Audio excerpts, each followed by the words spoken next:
Want a crash course of everything you need to know about veneers? Let's go. What's up and welcome back to the channel. Smile Doc here. Glad to be able to do this video for you to talk about veneers. We get lots of questions every single day. We get questions. We do lots of them. So let's dive right in. First of all, it's important that you know a veneer is not a veneer is not a veneer. People use the word veneer very, very loosely. They use it when they don't actually know what they're talking about. Veneer technically is just a laminate, and it's usually porcelain, although it can be composite. Today we're talking about porcelain veneers, okay? It can be composite. The porcelain veneers are just a little shell. It's very thin, usually 0.3 to 0.5 millimeters thick. They go right over the front of the teeth. Now, there are different ways that you can design a tooth for a preparation for a veneer. Many of them that we do are minimal prep to no prep. And then some of them we have to actually prep. So if you have teeth that are out of alignment just a little bit, you got to do a little bit of prepping. Okay, you got to do a little bit of prepping. Maybe one's a little too long. We're going to bring them up a little bit shorter. Sometimes, there are blemishes in them and we need to mask that, so that sometimes you have to do some minimal prepping for a veneer. But if you had to have a lot of prepping for a veneer, it's not a veneer. Okay, it can be some sort of form of a crown. So we all know that a crown is a full coverage restoration, like a cap, front, back, side to side.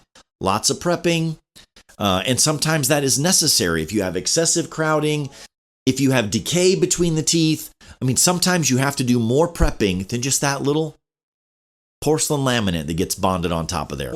You can have a full crown, you can have a 3/4 crown, which goes over the top, around the back, and through the contacts, but not on the back. That's your own tooth.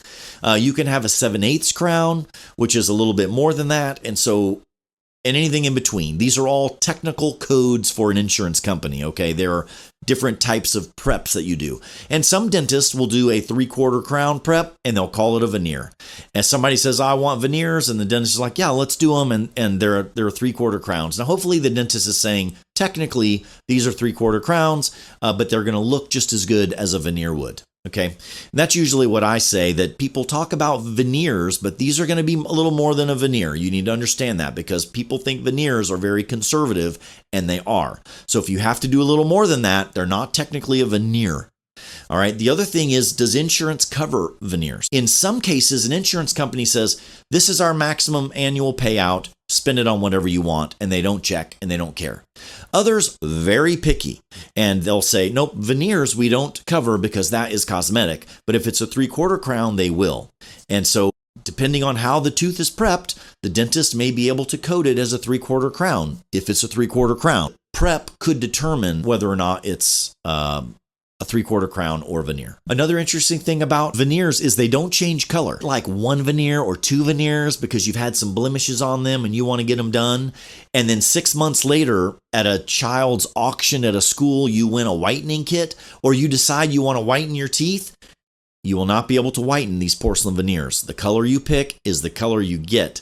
And so we always have in the consultation ahead of time, if you ever thought about whitening, because now's the time, you whiten first, match the two new veneers to your new white color. Interestingly, if you really want to get technical, the tooth that's underneath the veneer, and many veneers are translucent to some degree, the tooth underneath will darken with age. So the veneers can become a little dimmer over the decades, but it's the tooth underneath that's getting darker, not the porcelain. The porcelain is color stable. We'll talk about 3 more things. The first is durability. A common question, how long do they last? And the frank and obvious answer, which I'm embarrassed to say, I have no idea. You can look at data. How long does a veneer last? And you can look at data, and one crown or veneer could last 8 years, something like that on average, some less, hopefully longer. There's lots of reasons why they would last longer or not as long. But from the consumer's perspective, from the patient's perspective, if you want them to last as long as they can, you have to do all the things that the cosmetic dentist is asking you to do. If they want you to wear a night guard, wear a night guard. Now, if they want you to come in more than twice a year, even though your insurance doesn't cover it, go in more than twice a year. Make sure your home care is impeccable. Make sure you are not using your teeth as tools. Okay, that is super, super important. So if you're doing the things that you're supposed to do, they should last a long time. There's a couple of analogies that I can use. The one that I like to use most of all has to do with tires. Oh, we're bringing it to car tires.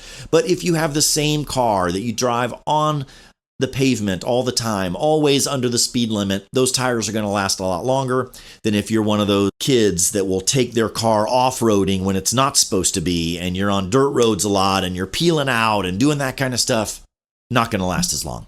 They are something that can be worn. They require home care. The better you take care of them, the longer they're going to last, okay?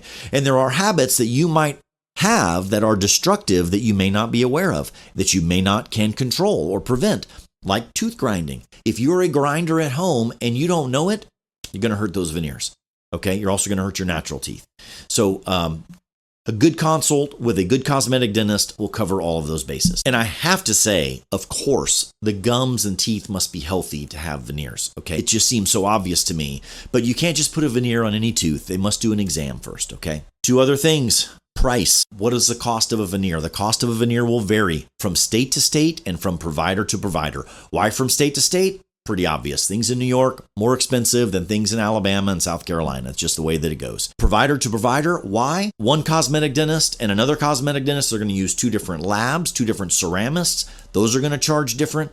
The level of expertise in one provider and another is going to be different. And if these guys are really good, really confident, maybe these guys aren't as good or just starting out as a cosmetic dentist, there's going to be difference in the level of expertise. And so they're going to charge more. You get what you pay for, which brings me to the last subject that I want to talk about, and that is the provider. Does it matter which dentist you go to? When people call up here and they say, hey, how much do you charge for a veneer? It sounds to me like they're price shopping. Price shopping for a veneer is like price shopping for eye surgery or other types of surgery. Why would you want the cheapest person to take care of the things that everyone's going to see and that you're going to have to live, function with, take pictures with, hopefully for decades? So I understand that cost is important, but it can't be the chief factor in the decision on whether or not you get veneers. What I suggest to people, go in and meet the providers. Okay, they will see you and not charge you. If they say, well, they're not going to see you without charging you, I'm not asking you to go in and get an exam and x-rays done. You schedule a consult appointment and say, I'm trying to get to know these dentists that I'm considering to do some veneers. I have some questions. If the dentist does not take the time to meet with you, you don't need them anyway.